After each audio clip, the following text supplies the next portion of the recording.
Most guys treat their hair like an afterthought and then spend money on products trying to fix problems they created themselves. They either do nothing and wonder why their hair looks dull and lifeless, or they throw 5 different products at it and make everything worse. Neither approach works, and both are completely avoidable once you understand what your hair actually needs. Before anything else, you need to know one thing: your hair type determines everything. Straight hair is smooth but produces oil fast and goes flat quickly. Wavy hair has natural movement and texture but frizzes the moment humidity touches it. Curly hair has volume and shape but dries out constantly and needs way more moisture than most guys give it. If you copy someone else's routine without knowing your hair type, you will make your hair worse, not better. That's why most men have tried routines that didn't work. They were following advice that was never meant for them. Once you match your approach to your actual hair type, the results come faster than you expect. Step 1. Detangle. This is the step nobody talks about, and it's making a bigger difference than any product you could buy.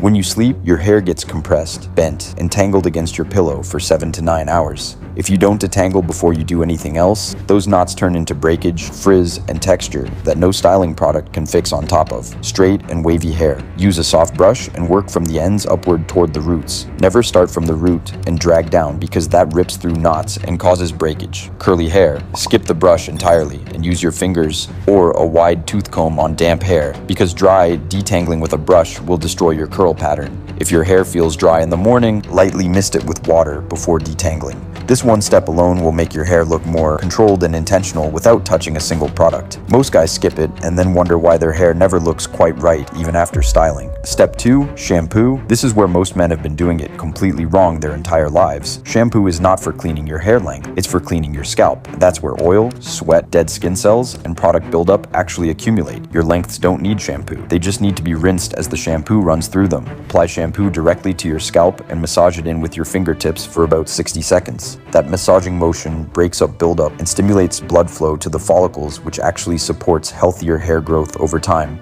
Never scrub your lengths aggressively because it strips the hair shaft and causes frizz and breakage. Now here's the part most guys ignore completely. How often you shampoo matters more than which shampoo you use. Straight hair can handle every other day. Wavy hair does better at 2 to 3 days between washes. Curly hair can go even longer because it's naturally drier, and shampooing too often strips the oils it needs to stay defined and healthy. When you shampoo too frequently, your scalp compensates by producing more oil to replace what you stripped, which means your hair gets greasy faster and you shampoo more often to fix it, and the cycle never stops. If you work out daily, rinse your scalp with water after training instead of shampooing every time. Water removes sweat without stripping your oils. Step 3. Condition every single time. If there is one step that separates men with good hair from men with average hair, it is this one. Conditioner is what gives your hair softness, reduces frizz, restores moisture after shampooing strips it, and gives your hair the shape and movement that makes it look alive instead of dry and dull. Skipping conditioner after shampooing is like training hard and never sleeping. You're just creating damage without giving your hair anything to recover with. Apply conditioner only to the mid-lengths and ends, not the scalp.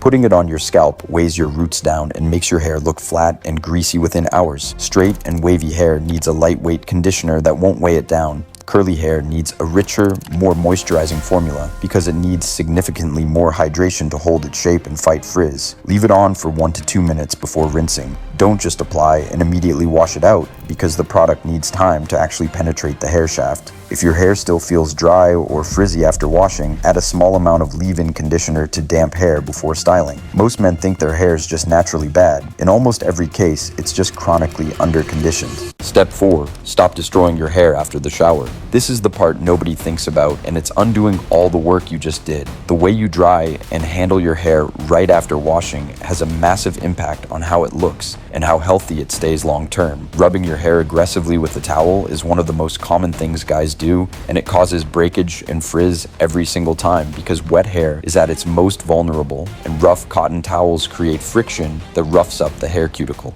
Instead, squeeze out excess water gently in either air dry or pat dry with a soft microfiber towel. If you use a blow dryer, keep it on low to medium heat and hold it at least 6 inches from your hair. High heat every morning is slowly dehydrating damaging your hair shaft and making it brittle over time, and you won't notice it until the damage has already built up over months. If you want to blow dry for volume and shape, rough dry it on low heat first until it's about 80% dry, and then style from there. Less heat, less friction, and your hair will look better in 6 weeks than it does right now without changing a single product. Step 5. Trim regularly. A lot of guys avoid getting trims because they think it slows down hair growth, or they're trying to grow it out so they don't touch it. Both reasons are wrong. Trimming does not affect how fast your hair grows. Growth happens at the follicle in your scalp, not at the ends. What untrimmed ends do is split, and split ends travel upward along the hair shaft, making your hair look thinner, frizzier, drier, and more damaged the longer you leave them. Getting a trim every 6 to 8 weeks keeps your ends clean and your hair looking intentional and healthy. If you're actively growing your hair out, this is even more important because clean ends grow out looking better than split damaged ones. One trim every couple of months is the lowest effort, highest impact maintenance habit you can build for your hair. The routine is simpler than you think. Do this consistently for 2 to 3 months and your hair will look completely different. Not because you found some secret product, but because you stopped doing the things that were ruining it and started giving it what it actually needs.